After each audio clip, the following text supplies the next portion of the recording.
rapidement présenter la structure binaire ou encore pentagonale de ma leçon. Je commencerai très rapidement par les civilités, ensuite les hypothèses, les deux hypothèses que je présente à l'assistance. En 3, je vais développer la théorie qui m'occupe ici, la théorie de la déportation asymétrique et instantanée des objets. En 4, je vais faire des applications, notamment en polémologie, en criminologie. Et si on a le temps, je pourrais continuer, mais je vais insister sur ces deux disciplines. Et je vais, en 4, montrer l'importance de cette première théorie de la déportation asymétrique des objets. Donc, sur le plan logique, je vais donc présenter une théorie des preuves, une théorie de la démonstration. Et je terminerai ce premier moment, cette première scansion, avec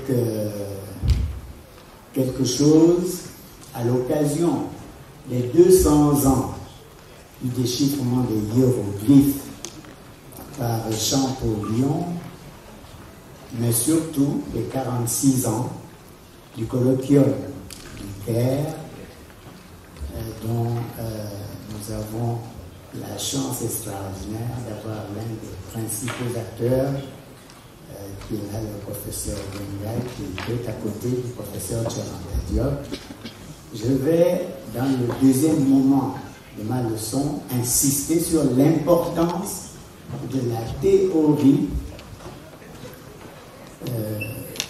génétique, la fameuse théorie de la parenté génétique, historique et linguistique des langues du Medu-Neter, l'égyptien ancien, et des langues africaines. Je vais exemplifier sur une langue qui est la langue Ekan. J'en parlerai tout à l'heure. Voilà ce que je vous présente au titre du plan. Je vais donc commencer par les civilités. Je voudrais succinctement dire mes civilités aux organisateurs de ces assises, en l'occurrence le cercle de Tola et son maître à penser qui est à l'origine de ce banquet, un véritable banquet au sens puissamment platonicien auquel nous assistons depuis ce matin. Mes civilités vont également aux officiels, au premier d'entre eux, le prince de ce pays, dont on a tous vu qu'il avait accepté de parrainer ces assises.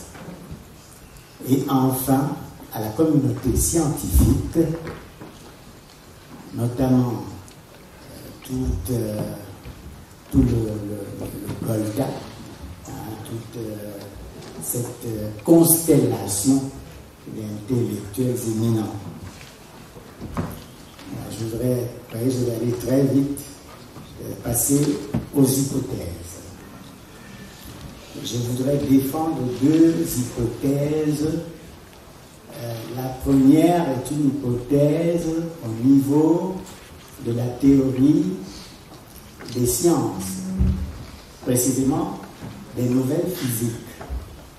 Cette hypothèse, c'est un projet. Le projet, c'est de faire quelque chose d'autre que la tradition n'a pas encore déroulé réellement. On peut aller à Planck, à Hubble. C'est vrai que les nouvelles physiques, on parle de la matière qui est en furtivité, de l'univers qui est en furtivité, en propagation. L'hypothèse que je veux défendre au cours de cette rencontre, c'est que l'Afrique porte en elle une toute autre physique, une toute autre cosmologie. Nous pouvons l'observer à partir de la nature, c'est vrai, à partir de l'univers, mais ce sont davantage les livres sacrés qui nous donnent l'occasion d'entrer là-dedans. Et le livre que je vais utiliser s'appelle le Mvet. Le Mvet, c'est le livre fondateur des Fang anciens, les Fang Beti, Eton et Wondo. Il y en a comme ça 50 sous-groupes. Et tous l'invariant, le nom invariant, c'est Ekan. Et c'est donc ce livre qu'on appelle le Mvet qui constitue le terreau d'exemplification de cette théorie de la déportation asymétrique et instantanéiste des corps, des objets. C'est une théorie importante et je pense que si l'Afrique venait à posséder cela, nous réglerions tous les problèmes auxquels nous sommes confrontés et nous donnerions quelque chose véritablement neuf au monde. Dans le Mvet, donc, il y a deux grands pôles. Le pôle des mortels et le pôle des immortels.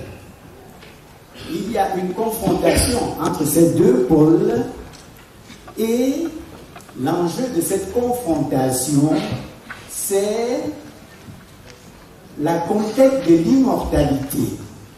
Il y a donc une confrontation entre Okui chez les mortels et Ngon chez les immortels. Ce qui est majeur, c'est le mode de déplacement des guerriers. Je disais tout à l'heure que j'allais essayer de dépasser les physiques existantes, la cosmologie existante, à cause de ce mode de déplacement. Il ne se déplace pas simplement par une vitesse V accélérée. Il se déplace par déportation asymétrique et instantanée. Ça veut dire que le guerrier G peut partir d'un monde A, le monde des mortels, et se transporter, se téléporter, se déporter instantanément dans le monde des mortels. De la même manière, s'il est, pendant le combat, malmené chez les mortels, les immortels peuvent se téléporter automatiquement dans le monde qui est le leur. Donc, la matière, à partir de maintenant, je ne parlerai plus au singulier, puisque ces nouvelles conceptions disent de remplacer le singulier par le pluriel. Il faut donc parler des univers, parler des matières, parler des objets. Première différence avec les physiques et les cosmologies existantes. On parle des univers dans le Mvet, on parle des matières, on parle des objets qui ne sont plus seulement furtifs, ça dépasse la furtivité puisque c'est des objets téléportés en téléportation continue, discontinue, asymétrique. Pour que vous ayez une idée de la chose, on va regarder simplement ce qu'on appelle aujourd'hui les ovnis qui fonctionnent sur le mode de la téléportation, télédéportation, déportation asymétrique et instantanéiste. Je vais ajouter un troisième adjectif, donc déportation asymétrique, c'est-à-dire que ça peut aller dans tous les sens sans qu'on puisse prévenir, asymétrique. Deuxième caractérologie, en dehors de la symétrie, il y a que ces déportations sont aussi instantané, donc instantanéiste. Et troisième adjectif pour comprendre la nature de ces objets, de ces physiques, c'est que c'est l'adjectif ubiquitaire. Donc l'ubiquité, c'est le fait d'être partout à la fois. Et l'Afrique dit que cela est possible. Et je suis donc en train de tenter de vous montrer ces nouvelles physiques qui ont des matières à la fois qui se déplacent sur le mode de la symétrie, sur le mode de l'instantanéité et sur le mode de l'ubiquité. Voilà l'hypothèse de recherche du premier mouvement de la scansion. Deuxième hypothèse, et je terminerai pour ce qui est des hypothèses, en dehors de toutes les preuves qui ont été données, que ce soit les preuves hypothético-déductives, que ce soit les preuves des laboratoires, c'est-à-dire les preuves de physique, de génétique, de linguistique, en dehors de toutes ces preuves, mon hypothèse est de dire qu'il y en a une que l'Afrique nous offre également et qu'on trouve dans le Nubet. On trouve aussi en Égypte. Ça, c'est le deuxième moment où je vais comparer l'Égypte et justement la langue même, l'ancien égyptien, et la langue des camps. L'hypothèse que j'ai, c'est de dire que la philologie, donc l'argument philologique, la théorie philologique, la preuve philologique est la preuve des preuves. Et que nous n'avons pas suffisamment fait attention à cette preuve philologique. Et mon affaire, c'est de proposer à la communauté scientifique, toutes disciplines confondues, le caractère souverain de la preuve philologique. Et je vais essayer de démontrer aujourd'hui que si on ajoutait ça à nos humanités, à notre Ruhan Mesut, Ruhan Mesut, c'est bien sûr la fameuse Renaissance africaine, la Renaissance, mais c'est surtout l'heuristique, la science de la recherche, ça de notre école de pensée, dont le théoricien, bien sûr, est Cheikh Anta Diop et Théophile Obenga, qui est venu par la suite apporter du sien dans cette immense Ruhan Mesut. Donc, la deuxième hypothèse, c'est donc la souveraineté de la preuve philologique. Je la tiens pour la preuve des preuves. Et je pense que la preuve philologique, bien qu'elle fasse partie des preuves hypothético-déductives, en apparence, est aussi une preuve matérielle et de laboratoire. Et ce que je vais donc démontrer, c'est que nous aurions tout intérêt à ajouter à notre typologie de preuves cette preuve philologique. Voilà pour les deux hypothèses.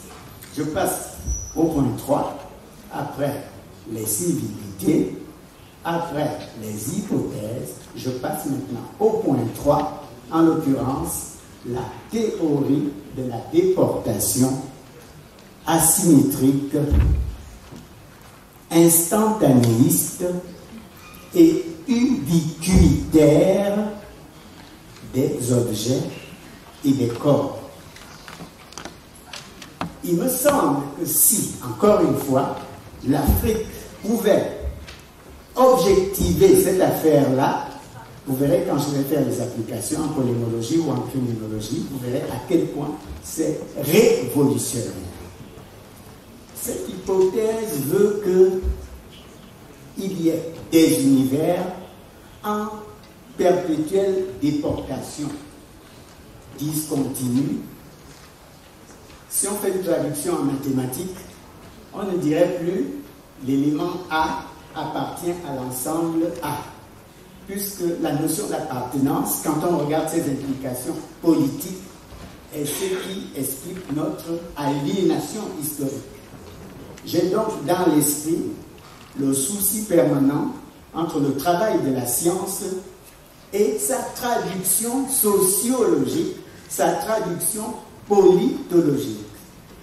Et au lieu de dire A appartient, l'élément A appartient à l'ensemble A ou à l'ensemble B, nous disons l'élément A apparaît dans A ou disparaît de A. Donc maintenant la relation n'est plus une relation d'appartenance, mais une relation d'apparition et de disparition instantanée. Et vous verrez les applications, elles sont puissantes lorsque on ne peut plus saisir l'élément, puisqu'il a la capacité d'apparaître et de disparaître à tout moment. C'est cette affaire-là que je vais dérouler dans ce que j'appelle la théorie de la déportation asymétrique, instantanée et ubiquitaire. Je vais passer rapidement à l'application, donc on passe au 4. Au niveau de l'application, je prends une science, la polémologie, qui est la théorie générale des conflits, des guerres, polémos, conflit, pression, et logos, science. Science des conflits, science de la guerre. Si donc on prend la polémologie, l'état, le dernier état, les découvertes pour ce qui est de la guerre, ce sont les armes de dernière génération. L'une des plus importantes, c'est Satan II.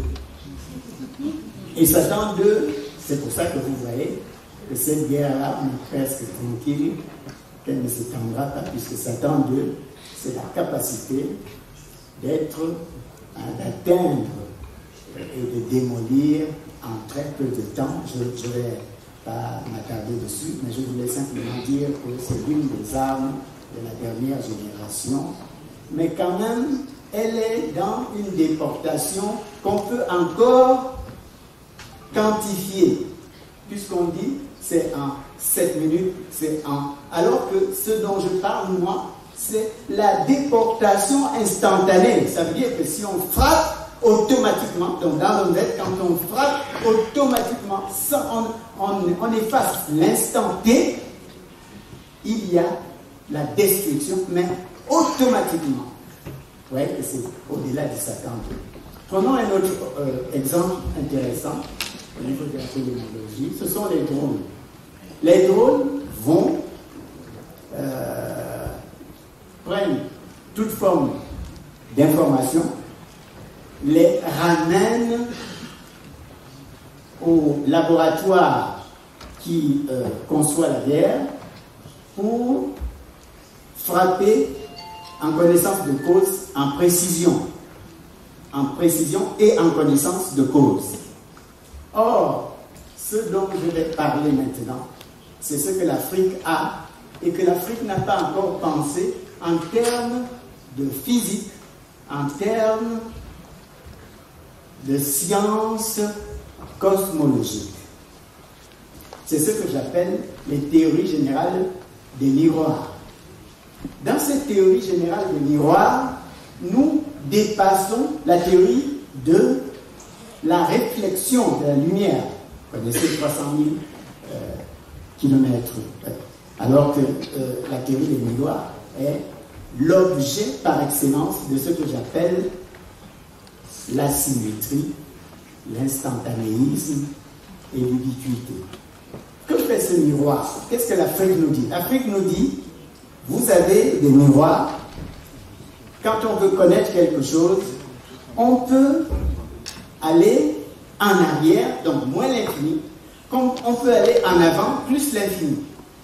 Et à l'instant où la guerre se fait, on voit tout ce qui s'est passé, on voit où sont les avions qui arrivent pour atterrir dans notre territoire, et on voit ce qui va se passer, on sait déjà ce qui se passera après la guerre. Donc, et ce qui sera la fameuse conception tridimensionnelle qui en Égypte, l'avant-vie, la vie et l'après-vie. La fameuse tridimensionnalité. On reviendra dans la deuxième partie de notre exposé sur cette importance de la tridimensionnalité. Retenons simplement que la démonstration que nous faisons ici montre que nous pouvons, avec la théorie des miroirs asymétriques, nous avons la possibilité, aujourd'hui, vous prenez les États-Unis, vous prenez Tzahal. Tzahal est le nom de l'armée d'Israël. Vous prenez Tzahal. Tzahal, dans son espace, a la possibilité d'anticiper, exactement comme chez les Américains, mais c'est à une portée limitée. C'est-à-dire qu'ils peuvent anticiper sur les tirs qui sont frappés en direction d'Israël et frapper les cibles, les anéantir, mais à une certaine distance. De la même manière, le Pentagone porte la même puissance d'anticipation et frapper les cibles, les anéantir avant même que ces cibles ne tombent au sein du pays. On trouve la même chose, bien sûr, dans la Confédération de Russie. Ce que je propose ici, c'est beaucoup plus que ces instruments qui sont puissants et performants. Mais ce que nous avons à partir de la théorie de la déportation asymétrique, instantanéiste et ubiquitiste, c'est vraiment plus puissant parce que nous avons, à cause du fait que nous visualisons, nous voyons comment, avant même que les objets soient lancés, nous avons déjà les images en direct. Nous savons comment les objets vont être lancés, quelles sont les trajectoires. Nous pouvons, avant même que ces objets ne soient lancés, les détruire une fois pour toutes, avant qu'ils ne soient lancés. Si on les lance, c'est encore plus facile pour nous, parce que pendant qu'ils sont en train de partir, nous, sur les miroirs, nous les voyons.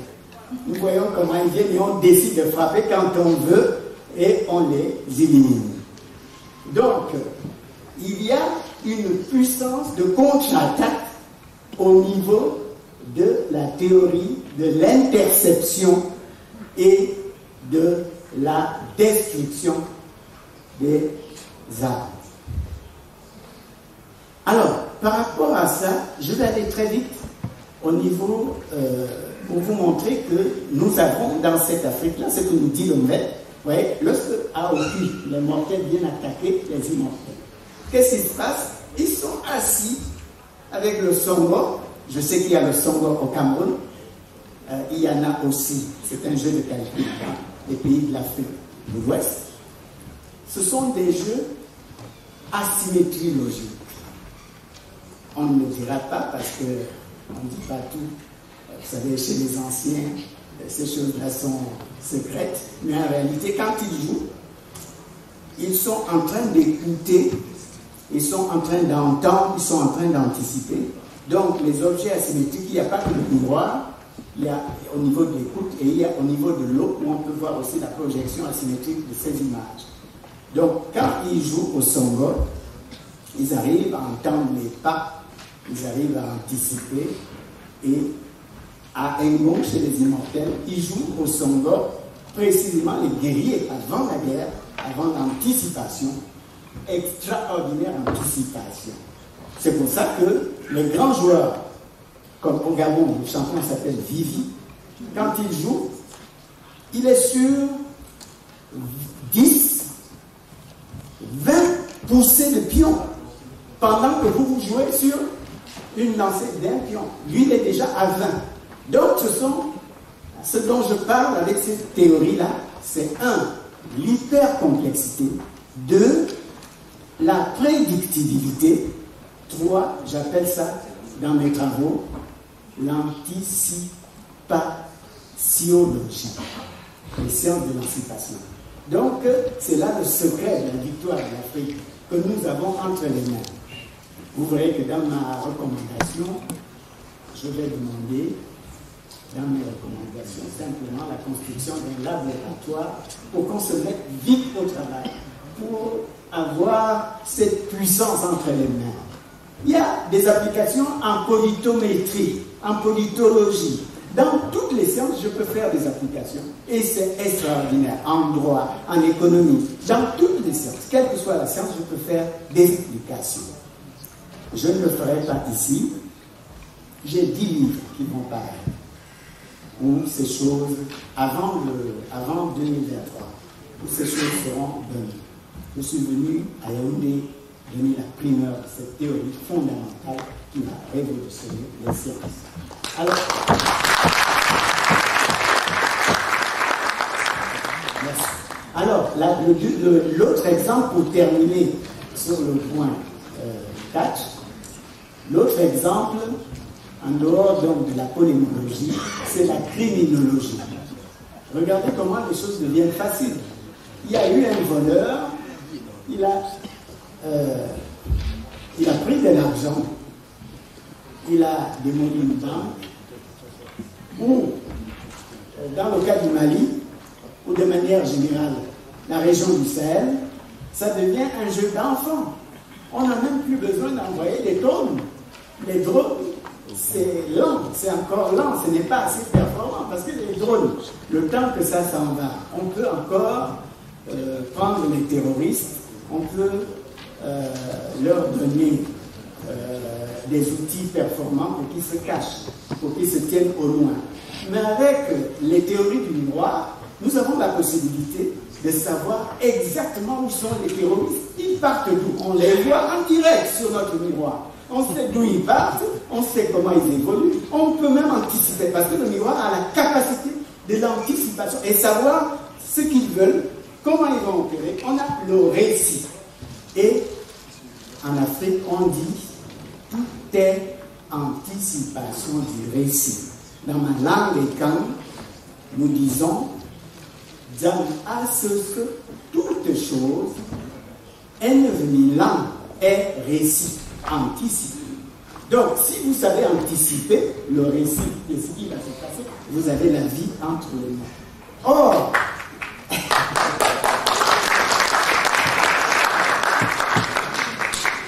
très précisément ici, c'est cette anticipation qui est en jeu, qui est maîtrisée. La loi de l'anticipation est connue. C'est elle le cœur de ma théorie générale de la déportation asymétrique, instantanéiste et ubiquitiste des objets et des corps.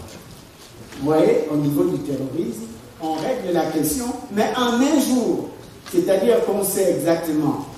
On ne fera pas seulement ce que fait le Mali en disant nous pensons que par rapport aux drones, nous avons pu voir que les troupes ont été financées, les troupes ont eu le matériel logistique.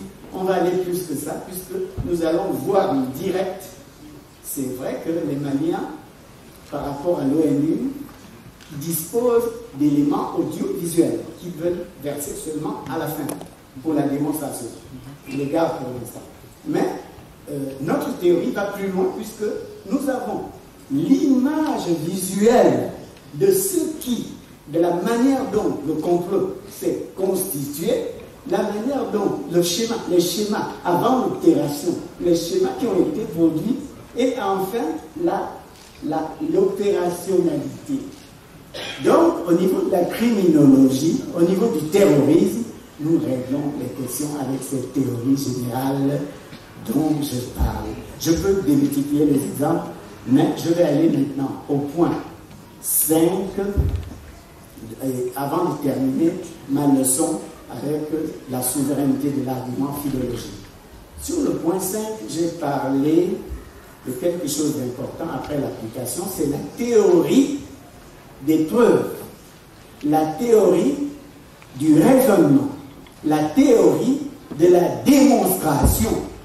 Là, nous avons quelque chose entre les mains qui est exceptionnel. Ce que nous avons entre les mains. Nous avons, au niveau de l'application, ce que j'appelle la démonstration, justement, asymétrique.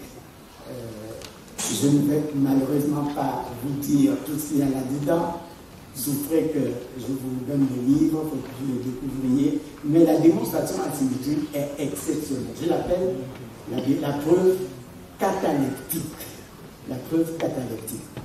Elle bat en brèche la logique classique aristotélicienne, le principe d'identité, A égale A, le principe de contradiction, A égale moins A, le principe du tiers exclu, où A égale A, où A est différent de moins A, mais jamais A égale moins A. Dans cette logique classique aristotélicienne qui a évolué, parce que l'histoire de la logique moderne nous montre qu'elle a évolué, mais ce dont je parle ici, que ce soit l'Unvet, les objets d'Unvet, la logique qui est la leur.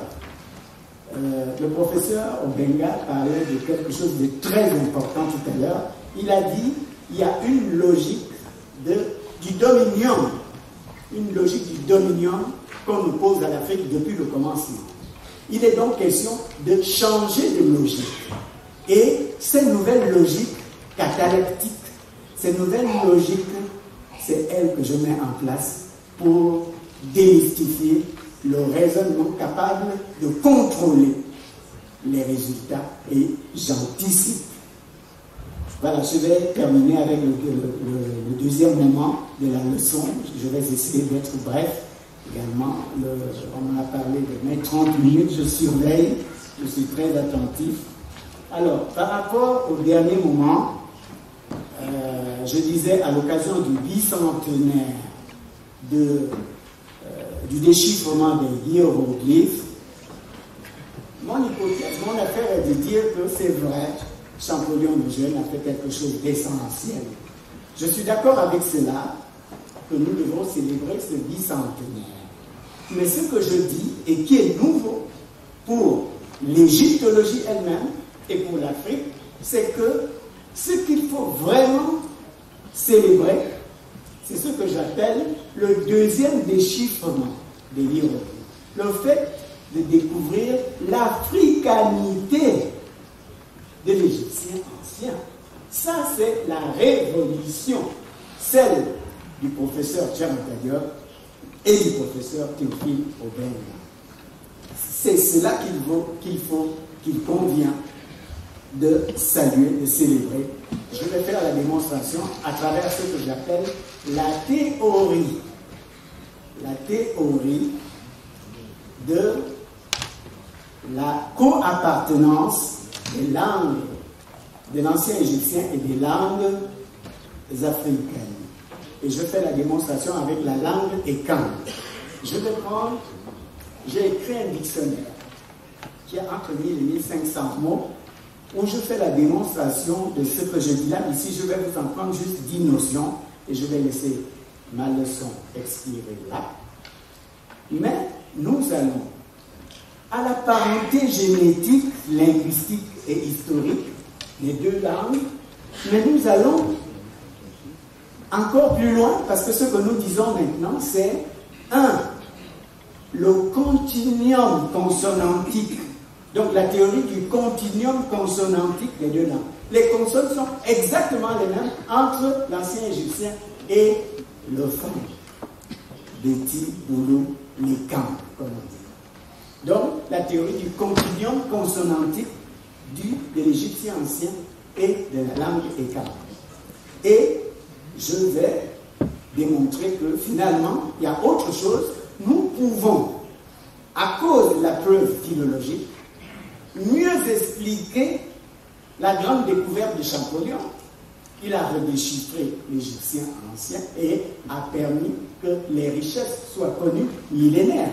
Mais nous, aujourd'hui, avec nos langues, nous avons la possibilité de mieux expliquer tous les problèmes de translittération, là où on ne peut pas comprendre. À cause de nos langues, nous avons la possibilité d'expliquer. Et je vais faire la démonstration maintenant pour terminer ma leçon avec 5 ou 10 notions, selon que j'irai vite ou pas. Alors, regardez la démonstration. Je commence par le nom du même. Le nom du même, Medou Mecha. Vous verrez que c'est la même chose en langue écan. Medu Nature, M-E. J'ai demandé qu'on m'apprête un appareil, bon ça n'a pas été fait, vous aurez vu avec les images projetées, mais la prochaine fois, on réussira cet exercice. Medu Nature, M-E-D-U et Nature, Medu Nature, Medu les paroles, Nature la divinité. Et la traduction, les paroles de la divinité, les paroles divines, la langue sacrée, l'écriture sacrée, le langage sacré. Prenez maintenant la langue écan. Comment on dit les paroles? S'il y a des locuteurs écan dans la salle, vous n'avez qu'à vérifier strictement et vous verrez, c'est impressionnant. Nous disons Medu, Mejo, Meju, Medu, Mejo, Meju. Les paroles, au pluriel, il y en a. Maintenant, comment on dit Dieu? Nous avons plusieurs manières de dire Dieu, mais la manière exacte, qui est la survivance de l'Égyptien ancien, c'est Nta. Alors, Nta, c'est le créateur. Nta, N-T-A-R. Donc, vous voyez ma théorie du continuum consonantique. Neta, Nta. Donc, c'est pourquoi je propose à partir de maintenant de l'appeler Medun Tarekan. Parce qu'il est lui-même Medun Medun Tarekan. On ne dira plus Medun, on ne dira plus les camps, mais on dit maintenant Medun Tarekan. Medun Tarekan. Parce que c'est vraiment de l'ancien égyptien. Je propose, à l'occasion de ce magistral colloquium, ce déplacement d'appellation pour qu'on l'appelle Meduntar Eka. Ça, c'est le point. Hein? Regardez.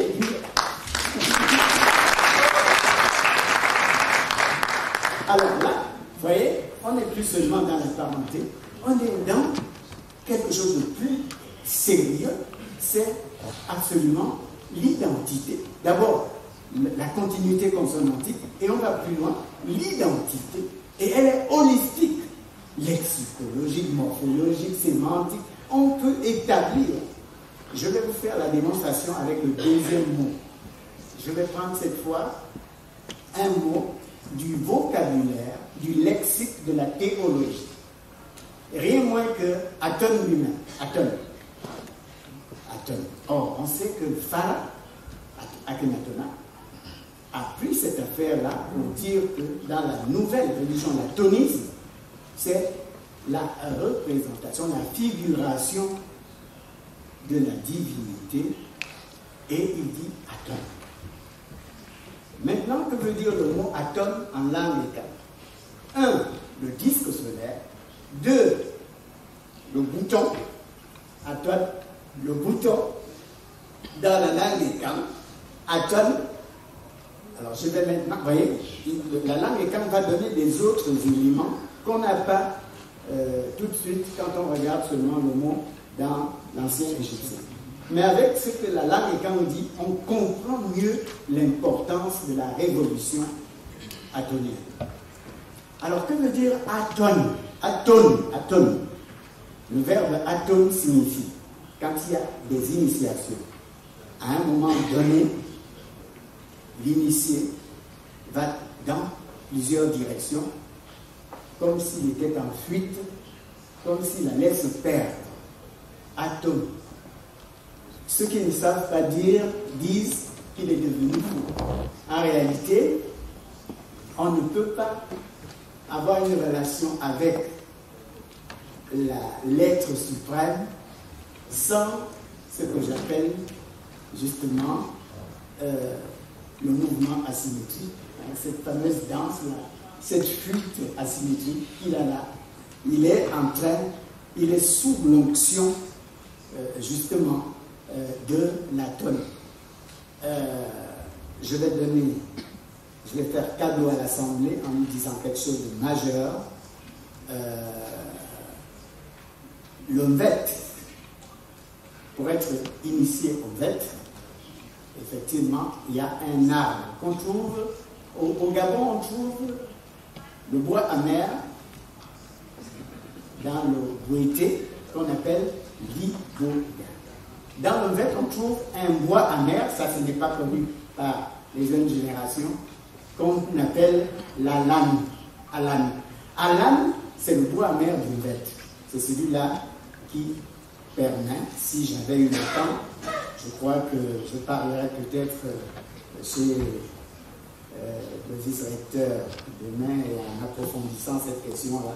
Ici, je vais juste m'arrêter pour dire que la danse qu'il commet là, Aton. Maintenant, Aton. Aton, qu'est-ce que ça veut dire en langue écan? Aton, c'est inoculer dans les 5 sens. Donc, inoculation visuelle, on met l'eau sacrée dans les yeux.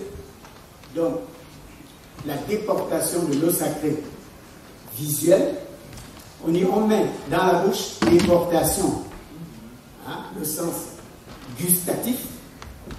On met dans les oreilles, là c'est l'élément auditif. On met aussi dans le nez, vous voyez, et on met, il y a tous les sens, le sens olfactif, le gustatif, aussi le tactile.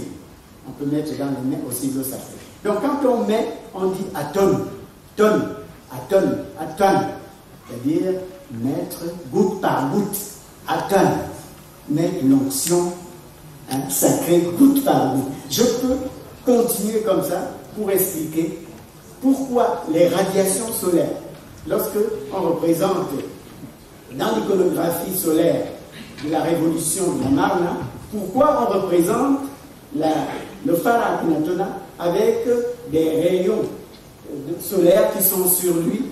Je peux expliquer ça, mais je vais aller vite. Arriver peut-être, on va s'arrêter à 5. Donc je prends un troisième mot. Après, attends, je prends maintenant Imon ou Amon. Amon.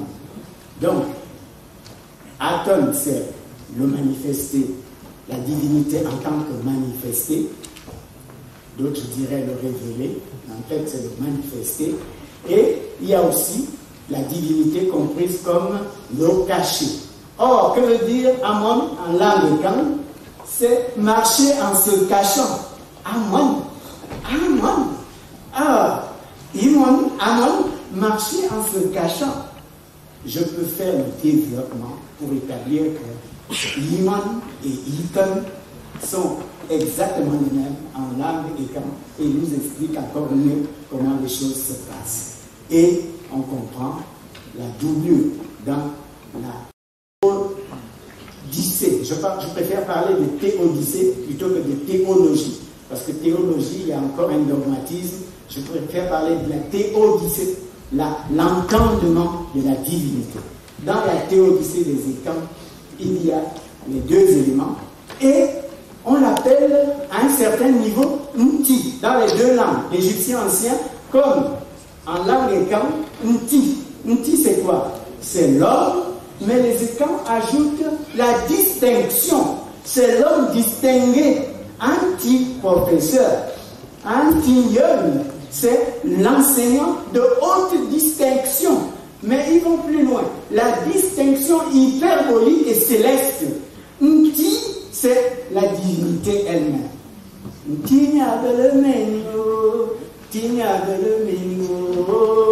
C'est Nti qui tient ma vie entre les mains. C'est Nti, c'est l'être suprême. Nti. La même chose. Les Égyptiens anciens ont dit c'est l'homme. Mais les camps disent aussi c'est l'homme, mais l'homme en sa majesté. On peut prendre comme ça, j'ai fait 1500 notions. Je ne vais pas continuer, je vais conclure maintenant ma leçon. En venant ici à Yaoundé, j'avais deux éventualités. Faire une démonstration, comme je l'ai fait dans mon histoire de la philosophie africaine en 4 volumes. J'ai écrit 55 livres. Et j'ai vu, en faisant cette démonstration, j'aurais pu montrer la nouveauté de la pensée philosophique ou de la pensée sociologique. Science par science, j'aurais pu montrer la démonstration. mais j'ai vu que ce serait trop long. J'ai préféré prendre d'autres options, une théorie capable de bouleverser les connaissances et, jusque y compris, le destin général de l'Afrique. Et cette pensée, c'est cette fameuse théorie que j'ai nommée de la déportation asymétrique des corps des objets.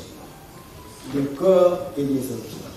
Et une fois que cela est terminé, je vais peut-être parler un peu tout à l'heure, mais je conclus simplement en disant la preuve philologique, et je vous donne 2 ou 3 petits exemples, et je termine là totalement. Vous voyez, les Grecs disent qu'ils ont inventé la philosophie. L'Occident dit que le christianisme, que Jésus est né en Palestine. Mais avec la philologie, nous faisons la démonstration, on peut établir l'origine milotique des notions. Avec la notion de Sophia, les savants grecs disent que ce n'est pas d'origine grecque. Même le professeur Obenga, avant moi, a montré cette affaire en disant que c'est Sébaïte qui le mieux décrit l'origine de cette affaire-là. J'ai ajouté quelques autres éléments là-dessus. Et au niveau de Christ, ce mot apparaît pour la première fois au chapitre 125 du livre de la sortie à la lumière du jour, qu'on appelle improprement le livre des morts. Là aussi, c'est formel. Et on peut continuer comme ça, à cause de la philologie, établir des preuves souveraines qui montrent que ce dont on parle là ne vient pas de chez nous, mais plutôt d'ici. Messieurs, mesdames.